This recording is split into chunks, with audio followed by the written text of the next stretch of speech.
Uniform builder buyer agreement और uniform agent buyer agreement के मामले पर आज सुप्रीम कोर्ट में सुनवाई हुई है। हमारा ये कहना है कि पूरे देश में एक यूनिफॉर्म बिल्डर बायर एग्रीमेंट होना चाहिए, यानी one nation one builder buyer agreement. और इसी तरीके से एजेंट के साथ जो कॉन्ट्रैक्ट किया जाता है उसके लिए भी एक यूनिफॉर्म एजेंट बायर एग्रीमेंट होना चाहिए। आज की डेट में जितने बिल्डर हैं सबका अपना अलग अलग एग्रीमेंट है।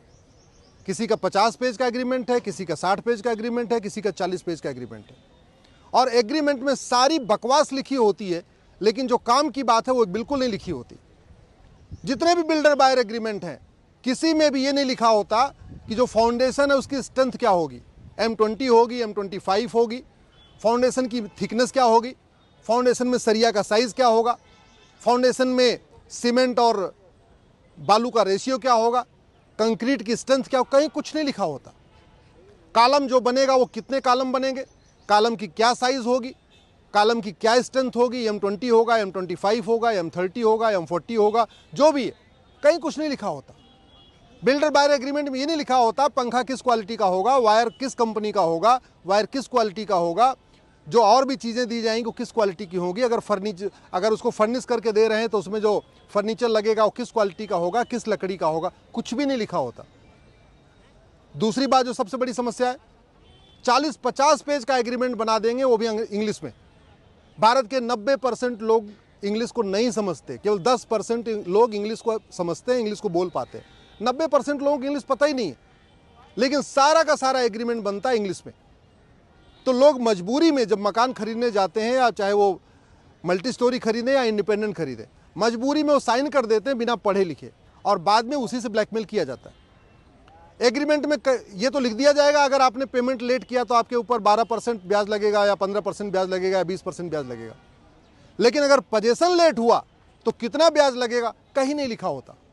तो पूरी तरीके से ये आज की डेट में जो बिल्डर बायर एग्रीमेंट है वो एक तरफा है।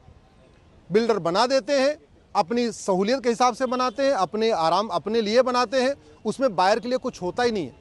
और यही नतीजा है कि पूरे देश में इतने केसेस चल रहे हैं, और ज़्यादातर केस में बायर को लाभ नहीं मिल पाता, बायर को वो सहूलियत नहीं मिल पाती। आज माननीय सुप्रीम कोर्ट ने इस पर सभी राज्यों का इनपुट था उसको भी लिया है। सभी राज्यों ने अपना अपना जवाब दे दिया है।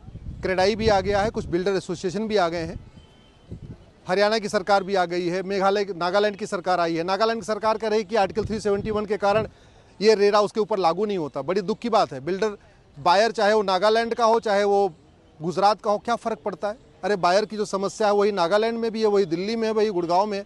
लेकिन नागालैंड की सरकार कह रही कि नहीं, ये यूनिफॉर्म बिल्डर बायर एग्रीमेंट हमारे ऊपर लागू नहीं होना चाहिए, विरोध करने आ गई है। मैं आशा करता हूं कि बहुत जल्द ही भारत में एक बिल्डर बायर एग्रीमेंट होगा। मैंने ये भी मांग किया है कि जो बिल्डर बायर एग्रीमेंट हो ये 2 पेज का होना चाहिए, 2 भाषाओं में होना चाहिए, और बहुत लेंदी नहीं होना चाहिए। उसमें बकवास की चीज़ लिखने की बजाय केवल ये लिखा होना चाहिए, हम मकान कितने दिन में दे देंगे, मकान की क्वालिटी क्या होगी, सीमेंट कौन सा यूज़ करेंगे, स्ट्रक्चर कितना मोटा होगा, सरिया किस कंपनी का होगा, जो कॉलम बनेगा वो कितनी उसकी साइज़ होगी, प्रत्येक कॉलम में किस साइज़ का सरिया होगा, कितना सरिया होगा, सीमेंट बालू का रेशियो क्या होगा, स्ट्रेंथ क्या होगी, M25 होगी, M30 होगी, या M40 होगी। इसके अलावा इलेक्ट्रिकल के एसेसरीज जो लगेंगे वो किस कंपनी के लगेंगे, किस क्वालिटी के लगेंगे। ये सब तो काम की चीज़ है। अदरवाइज आज की डेट में पूरा बकवास भरा हुआ है। 40-50 पेज का एग्रीमेंट बना देंगे, और एग्रीमेंट भी स्टेट वाइज भी कॉमन नहीं है।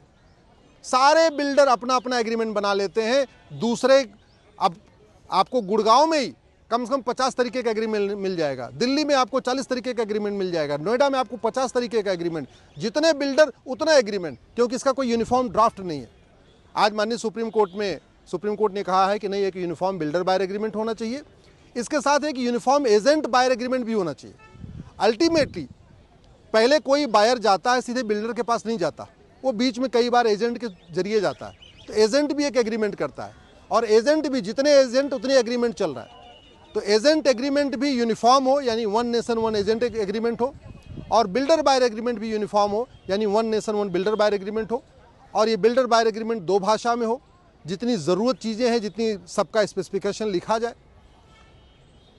आज माननीय सुप्रीम कोर्ट इस बात से सहमत हुआ है कि इसकी ज़रूरत है और हमें पूरा भरोसा है कि बहुत जल्द ही भारत में एक यूनिफॉर्म बिल्डर बायर एग्रीमेंट लागू हो जाएगा।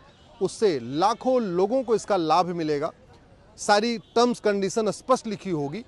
अगर पेमेंट लेट करने पे 15% इंटरेस्ट लगेगा तो पोजीशन लेट करने पे भी 15% इंटरेस्ट होगा। अगर किसी ने कहा है कि हम 2 साल में मकान बना के देंगे तो 2 साल में उसको देना ही पड़ेगा, फिर कोई बहाना नहीं चलेगा।